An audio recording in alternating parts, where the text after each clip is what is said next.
Good morning.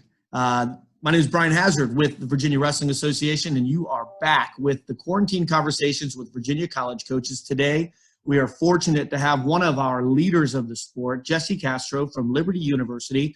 He is now coaching one of our brightest stars in the NCAA, and we're lucky to have Coach. I know that technology is your thing, right? But we're just lucky to have you. How are things going in Lynchburg through this whole crazy quarantine?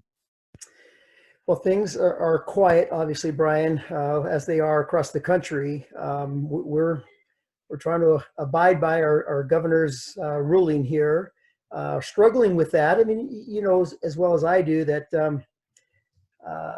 not seeing family as you would like to see him, and not having contact with your athletes in person has been an adjustment to be made. Well, we are, we're managing, and we feel like we're trying to keep an optimistic point of view, and we feel this soon will pass. Man, we hope so. It's been, I'm going stir crazy. I'm trying to check off my honeydew list. Yeah. Daily. I didn't realize after 24 years of coaching, never being home, that the list would just continue to roll. I see that list on your refrigerator, by the way. It's right back there. So you've had success at every level. I mean, you're in the Hall of Fame at Liberty as an athlete and as a coach. You were at Norwich University. You're in the New England Hall of Fame, the Norwich Hall of Fame. You've been the coach of the year, and you crushed it as a high school coach at Kingsway. What drew you back to your alma mater to coach at Liberty, and give me some good nuggets of why you stayed even when they declassified down to the club NCWA from Division I. Good question, Brian. And it sounds like you did do your homework a little bit here. My history reaches back quite a ways. I've been coaching for close to 35 years now. Moving from Kingsway Regional High School in New Jersey to Virginia was a big decision, obviously. Really enjoyed coaching on a high school level for 9 years, and had some good success. But, coming back to your alma mater, there's something about that, being able to coach where you wrestled. And not to mention, the like faith that we have at the university, and my faith is something that I really wanted to be part of and be able to espouse it, but also to communicate it freely. And I can do that here at Liberty University. So the draw, of course, was coming back to Liberty, being at the school that I graduated from. And it helps too that my wife of 32 years is from the Amherst County area, which is right here near Lynchburg. So that helped.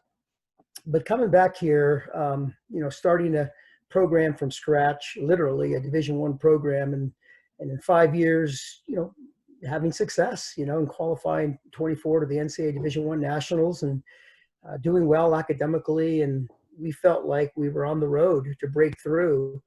And then having that, that crush, so to speak, due to Title IX, of course. And it was an adjustment. We had a decision to make. They reclassified us to the NCWA, and, should I leave or should I stay? And just felt called, if you will, compelled. Felt like the Lord wanted us to stay here and continue on doing what I love to do, and that's to speak into young men's lives, to build them up, and to empower them, and to build their faith. And so it's still the same school. We're just not Division I. We don't have that marquee Division I label on us, but still doing the exact same thing. And I got to tell you just a quick story with what helped me make that decision to stay. Ironically, it was a very informal, short meeting with Rob Cole at Cornell. Rob Cole and I go back a long way. Of course, he, wrestled at UNC and coached there when he was assistant coach. And so, I've known Rob for a long time. But I was a little bit down and out, and when they dropped our program, and I saw him at the Southern Scuffle, and I told him, told him what was going on, and I said, and now we're in the NCWA, And I go, I said, I'm not sure what to do. And he goes, well, listen, he said, do what you've always done. He goes, excel to the level to wherever you are. That's all you can do. He goes, so go dominate and build a dynasty. And I said, it sounded simple, Brian, but I said, yeah, why not? Why not bloom where I'm planted?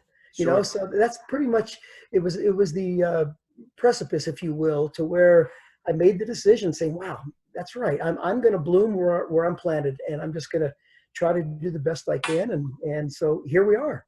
Well, in a dynasty you built with 4 of the Grand National Championships with the NCAA, and you're doing something that a lot of schools, when we talk about Title IX, you're doing something that I think if wrestling is going to survive, we need to do. And you started the women's program, Liberty. Talk to me a little bit about the NCAA and how the men and the women have done such a great job to build wrestling at every school, because every school can have a club as long as you have athletes and a mat to wrestle on. So tell me a little bit about the NCAA and how important it is that they do have the men and the women. Oh, great. Yeah, the NCAA is an organization that I've really grown to respect quite a bit. Jim Junta, the president, the founder, has done an amazing job building an association that allows opportunity for, like you said, Brian, all programs across the country. And by the way, if I may just put a little plug in for them, they are the largest division. They have 160 programs that are represented in the association. That's huge. And so, for him to have that vision and to provide an opportunity for club programs, I think is phenomenal in and of itself. But it's a very organized association. One of the things that we tease about is one of the advantages is that we don't have the bureaucracy of an NCAA. And yeah, we follow the rules in terms of academics and the requirements of and the OPC, with the weight management and all. But other than that, we're not bogged down by the bureaucratic grind, that seems inevitable when you get organizations like, that govern a particular body. But in any case, yeah, it is an organization that is run well. We have conference tournaments. We have our national tournament. And they have been at the forefront of some great ideas. For example, our national dual tournament. We take points from our national dual tournament and bring it to the grand national tournament, and that counts. And I think the NCAA, we were kind of like the pilot program of the NCAA. They proposed that too, and of course, it was kind of recently shut down, but that was going to be implemented in the NCAA, but evidently some of the higher level coaches, the more prominent coaches didn't want that. you know that. Yeah, because duels are not really exciting on the TV, and I being completely comical. You have a true national champion when you bring that dual meet concept in and the individual, and it all binds together for one true national champion. I love what they do, and that the arena where they do the tournament down there in Allen, Texas. I just think it's an awesome opportunity, and you've taken it and run with it, and besides just taking it and running with it, you've also created some programs that are at the top that everyone is trying to be within that. And I think that's amazing for our Commonwealth. So when we're looking at programs, and tell me a little bit about Liberty University. And you talked about the faith base. You talked about what you're looking for in athletes. But talk to me about the university, because I drive down 29 now going to North Carolina, and I see this hill that is unbelievably beautiful and always putting work into it. What's the draw when you're recruiting kids? What do they see when they come to Liberty?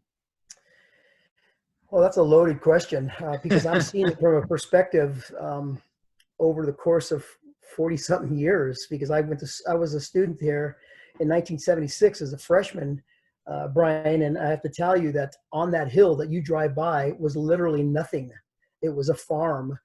And so I can recall an experience in 1977 on that hill that you drove by in the snow, 1,200 of us students were literally praying and asking God for that mountain, literally, because we didn't own it. And miraculously, in a short period of time, they purchased the mountain at a great price. And before long, the first building came up when I was going into my junior year. Prior to that, I literally lived on an island, and commuted to an old condemned high school building for my classes. And so, in a short period of time, we feel that God raised this university. And you ask what the draw is, and I got to tell you, we have beautiful buildings now. We have facilities that I would have loved to have back when I was a student. But that's not it, though. That's not the draw. Although those things are important to our students, I think what's more important and what we like to recruit are guys that see the bigger picture. And that bigger picture is a place where you have an education that is based upon training champions for Christ. That's our motto. And so, we like to think that the education that they're getting helps them not just to earn a living, but also to learn how to articulate their faith in whatever they do and to succeed for a greater purpose. Well, I can tell you, you do reach some fine young men and women, and you're building, from inside out, right? And the wrestling just is a player when you're talking about what you're doing to build kids and men and women, and I really appreciate that. Well, thanks, Brian. So when we're looking at your schedule, I was looking at your schedule and seeing that it's not the typical club schedule. I mean, you're wrestling at some of the bigger tournaments around the country. You're wrestling Division III teams. You're competing against Division I teams, Division II teams, NAIA teams. Talk to me about, because you're such a good club, is it difficult to get colleges to wrestle against you? Because nobody wants to lose to a club team. Is it difficult, or are you just scheduling, like you would if you were still in the East region doing Division I? Well, no, I can't do that. I mean, mainly because on a dual level, the NCAA Division I teams can't wrestle other than Division I. But other than that, we try to schedule, like you said, Division II, Division III, NAIA, National Junior College teams, and we do that. And yeah, we have some success in that, because mainly of the connections that I've had over the course of years, of the friends that I have that are coaching that are willing to do that. But you're right, by and large, other programs do not want to do that. What do they gain from it, I guess, is what they're thinking. However, that's, I'd hate for them to use as an excuse not to compete against us, because we feel like we can offer, great competition. And when you have good competition, you get better. That's the bottom line. So yeah, in some sense, we have a struggle in scheduling, those NCAA teams, but in another sense, we're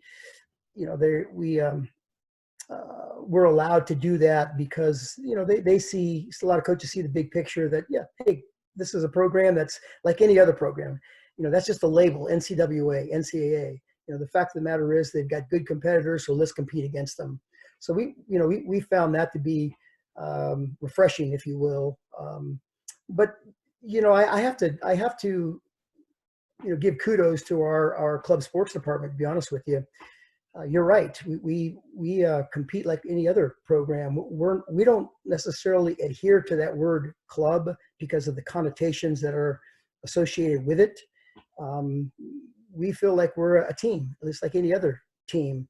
And that's by and large because of a club sport organization at our school that I think is unique. And I would love to see that philosophy permeate through our country, because we are afforded opportunities that that are provided that other schools, for whatever reason, be it monetary or whatever, think that they can't do it.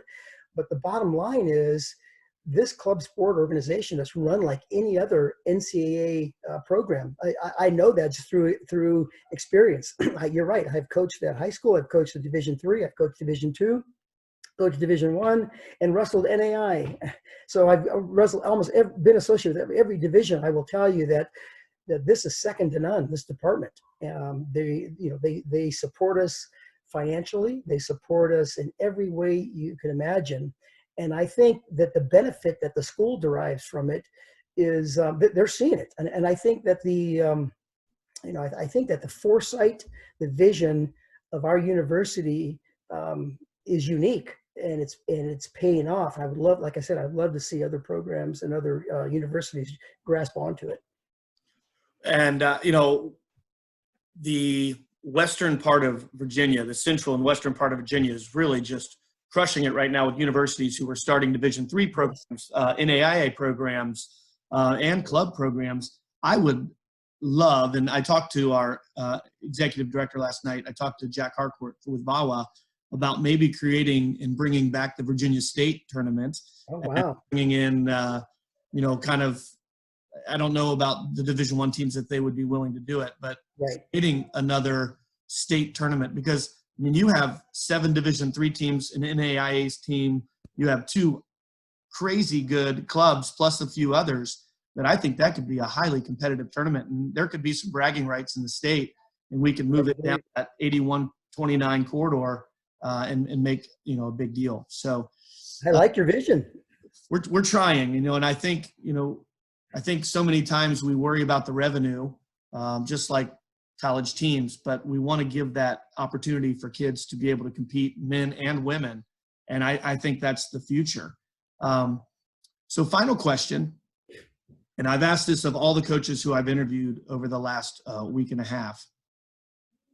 As a high school coach, whether a youth coach, a stakeholder in the game in Virginia, what can we be doing to benefit you and your program and benefit wrestling as a whole? Well, thank you for asking that question. And I think you're doing it, Brian. I think you're giving us exposure because, like I said, there's a lot of misconceptions out there that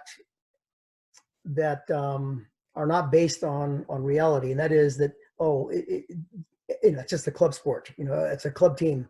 There's no viability to that. I mean, and that's not the truth. That's not the truth at all. And so having that exposure, allowing us to educate, if you will, the wrestling world in Virginia, I think is very important, because you're right. There is a viability there that I would love for Virginia high school wrestlers to see. Listen, you come wrestle for us, and I will guarantee you're going to have a schedule that rivals any Division III program. And so, you'll be supported. We travel just like any other team. We're in charter buses. We fly 3 times a year. I would say that our budget rivals most, I know, all Division III programs, and certainly some Division I programs. I just know that. And so, allowing us that kind of exposure is key. So please keep doing what you're doing. We appreciate it. We appreciate what you do. And let's work together to continue to develop wrestling in the state of Virginia. Coach, I just appreciate you getting up early. Early for me. I don't know if it's early for you. You might be one of those early risers. But I just appreciate what you're doing and keeping the flame going, right? As the Liberty Flames would say. I hope that in your area, you guys stay healthy and safe. And if we can do anything to benefit you, please reach out. We'd love to be able to support Liberty and everything you're doing. Brian, thank you so much. All right. Have a great afternoon, and thanks for coming on to Quarantine Conversations. All right, Brian.